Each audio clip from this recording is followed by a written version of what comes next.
If you value serious, investigative prison documentaries that don't rush to judgment, this is one of those stories that rewards attention. At 4:17 a.m., the lights inside a high-security prison never fully shut off, but the noise does. That morning, the silence broke protocol. A low-frequency alarm pulsed through cellblock D. It wasn't loud enough for the outside world to notice, but it was more than enough to trigger an immediate prison lockdown. Heavy steel doors froze mid-cycle. All movement orders were canceled without explanation.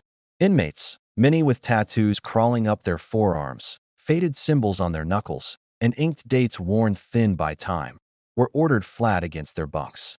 Prison guards took up positions they hadn't used in years. This wasn't a riot. It wasn't a medical emergency. It was something quieter, and that made it so much worse. Cell Block D housed long-term inmates, serving both violent and nonviolent sentences. Most of them were hardened by decades inside a system that rewards routine and punishes any deviation. Here, tattoos were a form of currency, markers of affiliation, memory, and regret. So, when guards began rotating in pairs instead of their usual threes, the veteran inmates noticed immediately. When the routine morning count was delayed, suspicion spread faster than any conversation ever could.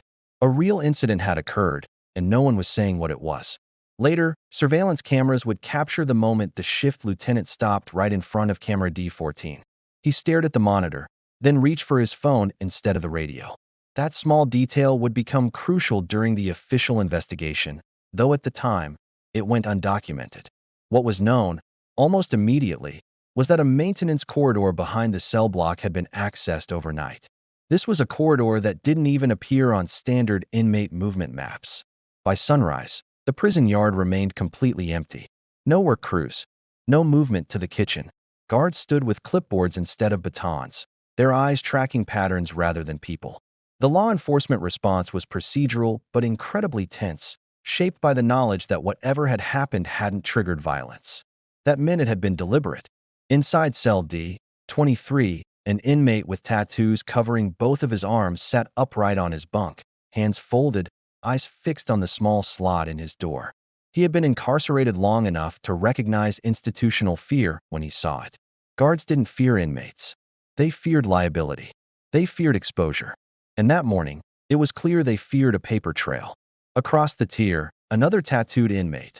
Older, quieter, his ink blurred into his skin like bruises that never healed, was removed from his cell for questioning, without any explanation. There were no shackles, no rush. Just a clipboard, 2 officers, and a heavy silence. Inmate interrogation rarely happened this early unless intelligence had already been gathered. That fact did not go unnoticed by the others. The prison surveillance room quickly became the nerve center of the entire operation. Rows of monitors replayed footage on a constant loop, the night count, the corridor sweep, a flicker of motion near a service door that should have been sealed. The camera angle wasn't clear enough to identify any faces, but it was more than enough to establish intent. Someone had tested the perimeter. This wasn't an escape attempt in the cinematic sense. No running, no broken fences. It was something far more dangerous, a rehearsal. In internal emails, administrators labeled the event a procedural irregularity. But the guards on the ground used a different word: breach. A prison documentary might compress these events into a few dramatic minutes. In reality, it stretched across hours of tense waiting. Inmates remained confined to their cells, their minds racing through the kind of criminal psychology scenarios they'd learned to survive by. Who benefits from this? Who talks? Who's going to disappear into solitary confinement when the investigation needs a name to pin this on? By mid-morning, a senior investigator arrived from outside the facility. Not a corrections officer, a law enforcement official. That alone reframed the entire situation. This was no longer just a prison discipline issue. It had become a potential federal concern, one possibly tied to previous intelligence reports that had been quietly buried. The names of prison gangs were mentioned only in whispers, carefully, without direct accusation. No one wanted to escalate the situation without concrete proof. Files were pulled. Incident reports from other prison stories across the USA began to surface. Cases where small, seemingly insignificant procedural failures had preceded major events.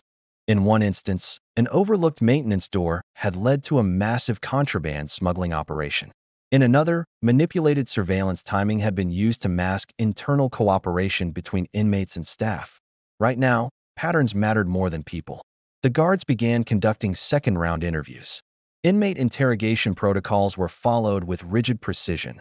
No pressure, no promises, just repetition. Questions were asked twice, in slightly different ways, to catch inconsistencies. Silence was recorded just as carefully as speech. Tattoos were noted in reports only as identifiers, not as symbols, but everyone in that high-security environment understood exactly what they represented. Then, just before the evening count, a discovery was made that shifted the entire investigation. Behind a false panel in that same maintenance corridor, investigators found something that wasn't supposed to exist at all. It was a handwritten log, wrapped carefully in plastic, with entries dated back months. It detailed times, door cycles, gaps in guard rotations, surveillance blind spots. This wasn't an escape plan. It was proof. Proof that someone inside the system had been watching, studying, and documenting the prison's vulnerabilities for far longer than anyone had realized. The discovery of the log changed everything. It turned a quiet security breach into a full-blown intelligence failure. The log wasn't just a list. It was a blueprint of the prison's operational weaknesses. Each entry was meticulous. Guard shift changes down to the minute, the exact duration of surveillance camera pans, even notes on which officers were more likely to be distracted. This wasn't the work of an impulsive opportunist. This was calculated, patient, and deeply informed. Investigators immediately cross-referenced the log's entries with the prison's official records. The accuracy was chilling. The author knew the institution better than some of the staff. The focus immediately shifted from what happened to who is capable of this. The list of potential suspects narrowed dramatically. This level of detail pointed to someone with long-term, consistent access and a keen eye for routine, either an inmate who had made a career out of observing the system from within, or, more alarmingly, a staff member. The senior investigator brought in a small, specialized team. They began analyzing the handwriting in the log, looking for any unique characteristics that could be matched against inmate records or employee files. They reviewed every second of surveillance from the past several months, now looking for specific behaviors, not overt actions, but subtle patterns of observation. Who paused too long near a certain door? Who always seemed to be in the right place at the wrong time? The two inmates who were initially questioned became central figures, but for different reasons. The younger one, from cell D, 23, was known for his intelligence and quiet influence. He wasn't a leader in the traditional sense, but he was a known problem solver. The older inmate was different. He was practically invisible, a man who had served over 30 years without a single major incident. He was the kind of person who blended into the background so effectively that guards often forgot he was there. Was his clean record a sign of compliance, or the ultimate camouflage?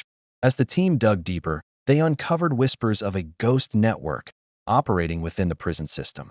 It wasn't a gang in the typical sense, with colors and explicit hierarchies. It was an information-sharing collective, a silent alliance of long-term inmates who used their knowledge of the system to gain leverage, trade favors, and protect their own. The log seemed to be a product of this network. It wasn't about planning a single event, but about creating a permanent advantage. The information was the weapon.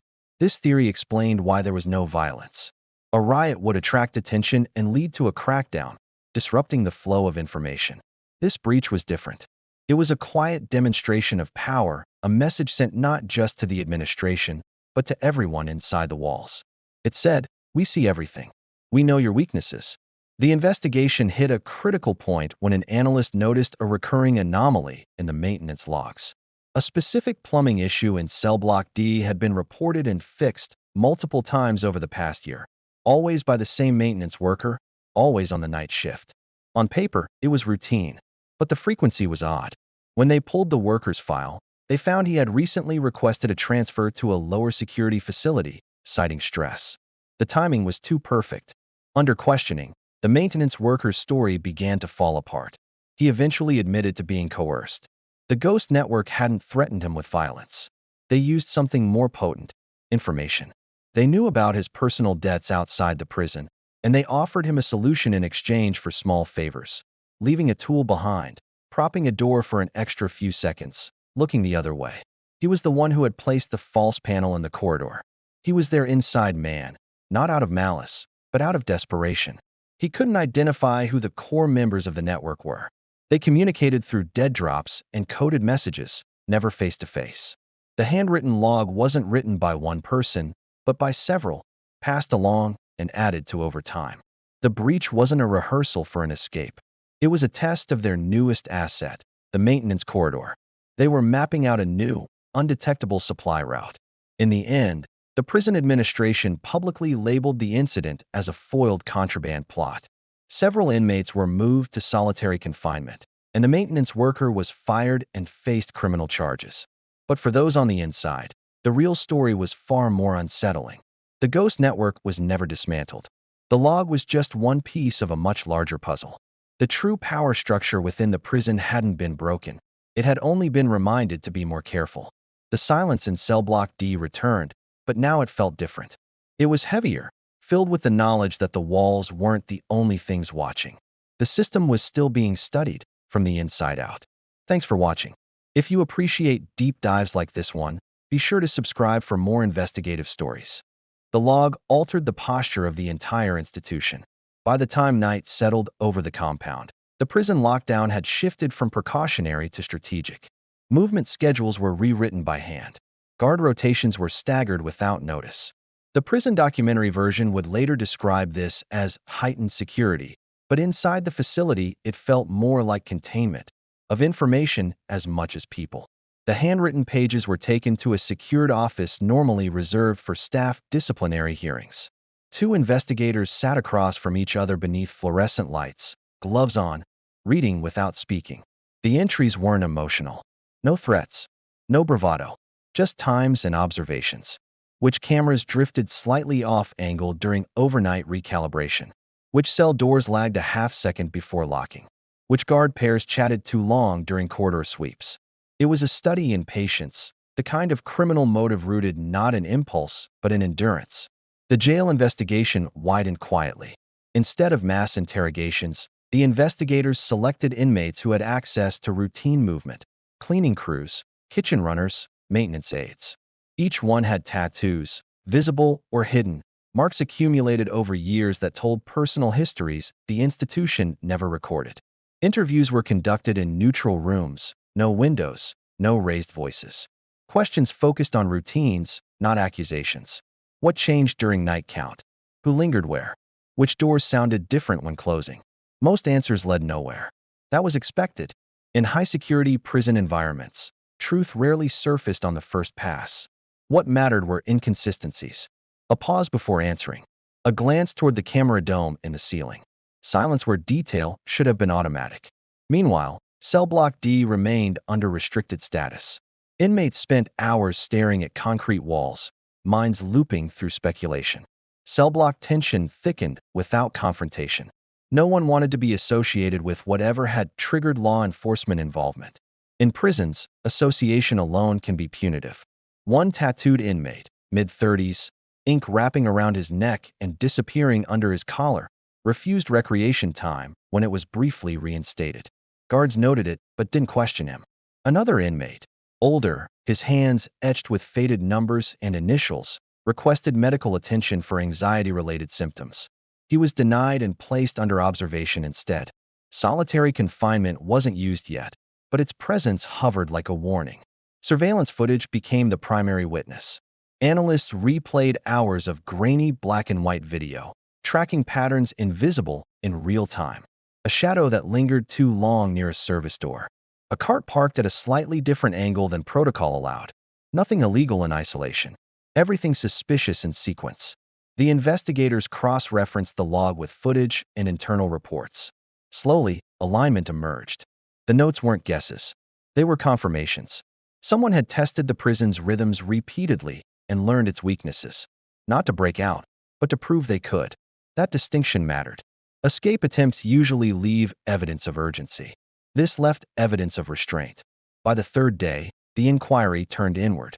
Background checks on staff began discreetly. Overtime patterns were examined. Complaints dismissed months earlier were reread with new attention. The idea that an inmate alone could gather this level of operational detail strained credibility. Institutional control depends on layers, and layers fail together. Prison guards felt the shift immediately. Conversations stopped when supervisors entered rooms. Radios stayed clipped on even during breaks. The unspoken fear wasn't betrayal, it was implication. In a system this large, negligence and complicity can look identical on paper. Inmate interrogation resumed with a narrower focus. One individual stood out. He had tattoos across both forearms, symbols common enough to blend in, but his file showed consistent placement in work details near the maintenance corridor. His interviews were calm, cooperative, almost rehearsed. He spoke about routine with precision, about time with unusual accuracy. Criminal psychology studies often note this trait. People who observe systems closely tend to describe them without emotion. Investigators didn't confront him. They didn't need to. Instead, they asked him to recount a day from 6 months earlier. He hesitated for the first time. That hesitation was logged. Late that evening, a supervisor noticed something else. One page of the handwritten log referenced a date tied to a previous incident, an unexplained power fluctuation that had been dismissed as equipment failure. At the time, no contraband was found. No reports filed beyond maintenance notes. Now, revisited, the timestamp aligned perfectly with a brief surveillance outage. The implication was unsettling. This wasn't a single event. It was an ongoing test of boundaries, a slow erosion of certainty. The prison hadn't been breached physically yet, but procedurally, it already had been. As investigators prepared to expand the scope of the inquiry beyond the facility, a final update arrived from the surveillance team. Enhanced playback revealed a figure entering the maintenance corridor during the outage. The face remained obscured. The uniform did not. And for the first time since the lockdown began, the question shifted from who inside the cell blocks was involved to who outside the bars had been watching with them. The uniform changed everything, but it didn't simplify anything. If anything, it made the investigation slower, heavier, more cautious. Inside a high-security prison, accusing an inmate is procedural. Accusing the system is political. The image was frozen on a monitor in the surveillance room. A body moving through the maintenance corridor during the exact minute of the outage. No face, no badge number, no clear insignia. Just the outline of a corrections uniform, standard issue, indistinguishable at a glance from dozens worn every shift. The footage was real. The timecode matched the handwritten log. And that meant the breach hadn't come from desperation. It had come from access. Administrators restricted the image immediately. Only 4 people were allowed to view it. Copies were logged. Phones were banned from the room. The prison documentary version would later frame this as internal review, but in practice, it was damage control. The institution needed to understand the scope before anyone else did. Cellblock D remained sealed. Inmates with tattoos passed the hours by counting sounds instead of minutes. The echo of boots during guard rotation, the distant clang of gates opening in other wings, the hum of ventilation that never quite shut off. The silence was instructive. When a prison goes quiet for too long, it's usually because something is being decided. The jail investigation split into parallel tracks. One team focused on inmates, continuing interrogations under the assumption that even if staff were involved, information still flowed downward. The other team began auditing staff access logs, overtime records, and maintenance requests going back a year. This was not routine. It was invasive, and everyone knew it. Inmate interrogation took on a different tone. Less questioning, more listening. Investigators allowed pauses to stretch. They watched how tattooed inmates filled silence, or didn't. One inmate spoke about the corridor casually, as if it were just another concrete passage. Another corrected an investigator on the exact timing of door cycles, then immediately stopped talking. Knowledge revealed unintentionally was still knowledge. Criminal psychology doesn't rely on confessions. It relies on patterns. And a pattern was forming around a small group of inmates who had learned the prison's blind spots without ever testing them overtly. No escape attempt. No contraband spikes. Just awareness. Guards, meanwhile, were being interviewed by supervisors they'd known for years. Questions were framed neutrally, but the implication was unavoidable. Who had access to maintenance schedules? Who signed off on camera recalibrations? Who worked double shifts during the recorded outages? Prison guards are trained to observe inmates, not themselves. The reversal unsettled even the most experienced officers. One name surfaced quietly, not as a suspect, but as an anomaly. A mid-level staff member whose shift patterns aligned too neatly with the log entries. No complaints on file. No disciplinary actions. Reliable. Invisible. The most dangerous profile in any institutional failure is the one that blends perfectly. In cell D, 23, the tattooed inmate who had first noticed the change in guard rotations was moved without explanation. Not to solitary confinement, but to a different tier, one with older infrastructure and fewer cameras. The move wasn't punitive. It was strategic. Investigators wanted to see who noticed his absence. Someone did. Within hours, another inmate requested to speak with mental health staff. A common tactic when someone wants a private conversation recorded differently. During the session, he didn't confess to anything. He didn't name names. He said only that things were being mapped, and that when systems are mapped, people stop being seen as people. The comment was forwarded up the chain. Surveillance review intensified. Analysts synchronized footage from different wings, overlaying timelines to identify microgaps. In one sequence, a maintenance card appeared where it shouldn't have been. In another, a camera drifted just enough to miss a doorway for 43 seconds. Alone, meaningless. Together, intentional. The phrase, escape attempt, appeared in an internal memo, then was removed. This wasn't an escape. It was leverage. Knowledge of vulnerabilities, if exposed, could trigger federal oversight, lawsuits, staffing overhauls. The criminal motive wasn't freedom. It was control over what the institution feared most: exposure. Late on the fifth day, law enforcement from outside the prison requested access to raw footage and internal communications. That request marked a threshold. Once external agencies step in, outcomes stop being negotiated internally. Inmates sensed the shift before it was announced. Guards stopped using first names. Count procedures became rigid, almost mechanical. The human margin disappeared. That's when fear settles deepest, when protocol replaces judgment. That night, during a routine review of archived footage, an analyst found something no one had been looking for. Not movement, but absence. A camera that should have been active during a prior incident had been manually disabled, not malfunctioning. The authorization code used belonged to someone who no longer worked at the facility, or at least wasn't supposed to. The system showed the credentials had been reactivated briefly, then deactivated again. A digital ghost moving through a very physical place. By morning, investigators understood the scope had expanded beyond inmates, beyond current staff, beyond a single prison. The institution hadn't just been studied. It had been accessed. And the log, once thought to be a record, now looked more like a message, left intentionally, waiting for someone to realize how long the prison had been watched from the inside out. Once the investigation crossed the boundary of the prison's own authority, time began moving differently. Not faster, slower, heavier, burdened by procedure. External law enforcement arrived in unmarked vehicles and entered through secondary gates, avoiding attention from both inmates and most staff. Their presence wasn't announced, but it didn't need to be. Institutions feel scrutiny the way bodies feel pressure changes. The first decision they made was containment. Not of people, but of information. Internal emails were archived. Access permissions were frozen. Maintenance systems were mirrored and taken offline for forensic review. The prison continued to operate, but only just. Every movement now carried the weight of being observed twice. Cellblock D remained under modified lockdown. Inmates with tattoos marked time through routine gestures, folding blankets, pacing exact step counts, tracing old ink with their fingers. Silence had become a survival strategy. Talking drew attention. Attention drew consequences. One inmate, transferred days earlier, was placed into solitary confinement without explanation, not as punishment, but as insulation.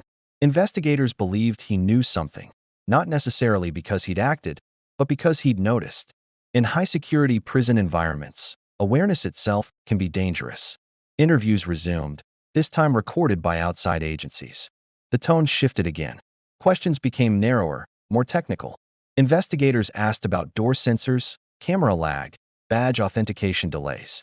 These weren't questions inmates were supposed to understand. When one did, too clearly, the room went quiet.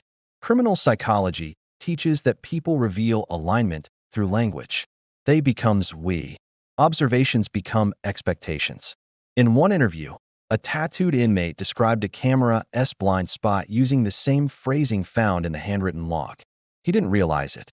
He'd internalized the language. That interview ended early. Staff interviews followed a different pattern. Guards were asked to recount mundane details. When they last reset a terminal, how often login credentials failed, whether they'd ever been asked to help out with unofficial access. Most answered quickly. One didn't. The anomaly, the staff member whose shifts aligned too well, was placed on administrative leave. No accusation. No escort off the premises. Just a badge surrendered and a request to remain available. The prison documentary version would later describe this as routine. It wasn't. It was a calculated pause, designed to see who reacted. Someone did.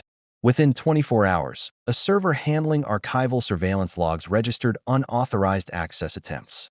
Not successful, not sophisticated, almost careless, as if whoever tried it assumed the door would still be unlocked. That assumption told investigators everything they needed to know. The theory solidified. The prison hadn't been infiltrated by force, but by familiarity. Old credentials, old habits, institutional memory exploited by someone who understood that prisons, like all bureaucracies, rely on continuity. When someone leaves, their access is supposed to disappear. It doesn't always. Inmates weren't told any of this. They didn't need to be. The consequences were already visible. Recreation time was reduced. Counts increased. Prison guards moved in larger formations, their body language tighter, less conversational. Trust had evaporated. Prison gangs were mentioned briefly in internal assessments, then dismissed as primary actors. The behavior didn't fit. Gangs seek advantage through presence. This sought advantage through invisibility. The motive wasn't dominance, it was insurance. Late one evening, during a controlled review of seized materials, investigators re-examined the log's final page. What they'd assumed was a list of dates turned out to be something else entirely, cross-references. Each entry aligned with a prior complaint, a grievance filed and dismissed, a maintenance request denied, a staffing shortage ignored. The log wasn't documenting vulnerabilities. It was documenting negligence. That realization reframed everything. The author hadn't been planning an escape attempt. They'd been building a case, quietly, methodically, using the prison's own blind spots against it. If exposed publicly, the implications would stretch far beyond one facility. That night, a decision was made at a level above the prison. The investigation would not end with disciplinary action alone. It would become a federal review. Before dawn, an order came through to retrieve one final item, a sealed envelope logged months earlier as miscellaneous property, overlooked during intake. Inside was a storage device, never cataloged, its existence noted only in handwriting matching the log. No one powered it on immediately, because by then, everyone understood what it might contain and what it could do to a system that had mistaken silence for stability. They waited 3 days before accessing the device. Not because they lacked urgency, but because urgency invites mistakes, and this investigation had already proven that mistakes were the most dangerous currency inside a prison. When the storage device was finally examined, it wasn't connected to any internal system. It sat isolated, powered through forensic hardware designed to observe without interacting. The first files appeared mundane: text documents, timestamps, copies of public maintenance manuals. Then patterns emerged. Video stills pulled from surveillance feeds.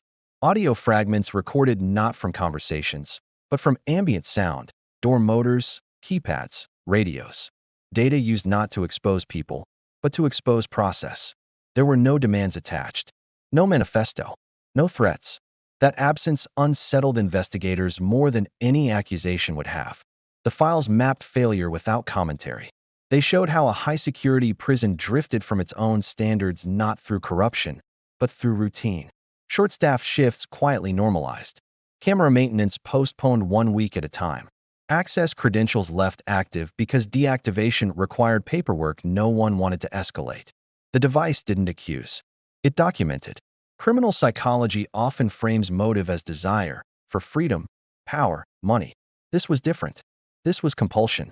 The need to be seen by a system that only reacts when confronted with proof. The inmate believed to have authored the log was never formally charged. Instead, he remained in solitary confinement under administrative review. his tattoos fading into the monotony of concrete walls and controlled light cycles. He was interviewed one final time. He didn't deny involvement. He didn't confirm it either. He spoke about time, about how prisons teach you to watch because watching is safer than acting. Outside the cell blocks, consequences moved faster. The staff member on leave resigned quietly. No public statement. No admission. Federal reviewers expanded their scope beyond the facility, pulling records from sister institutions where similar credential oversights appeared. The prison documentary narrative would later focus on accountability, but internally, the tone was corrective, not punitive. Systems were rewritten. Access protocols tightened. Surveillance redundancies installed. Inmates felt the changes immediately. Movement became more rigid, but also more predictable. Guards followed schedules exactly.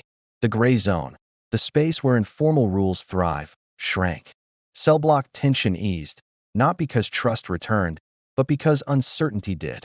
The escape attempt label disappeared from all documentation. Officially, there had been no attempt. Unofficially, everyone understood something more consequential had occurred. The prison had been audited from the inside by someone with nothing to gain and everything to lose. Months later, portions of the investigation became public through oversight reports.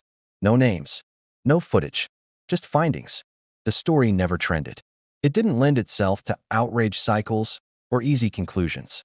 It was too quiet, too procedural. But inside the prison, its impact endured. Surveillance rooms no longer relied on single angles. Maintenance corridors were reclassified as high-risk zones.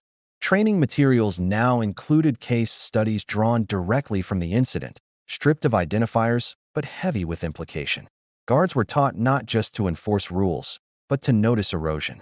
The inmate was eventually returned to general population. He kept his head down, spoke little. His tattoos, once markers of affiliation, became just skin again. Whatever he had intended to accomplish had already happened. The final report concluded that no laws had been broken in the traditional sense. Instead, it stated something more unsettling, that the system had functioned exactly as designed, and that design had allowed complacency to masquerade as stability. In the end, there was no dramatic resolution, no courtroom reckoning, no public apology, just a prison that continued to operate, quieter now, tighter, more aware of itself.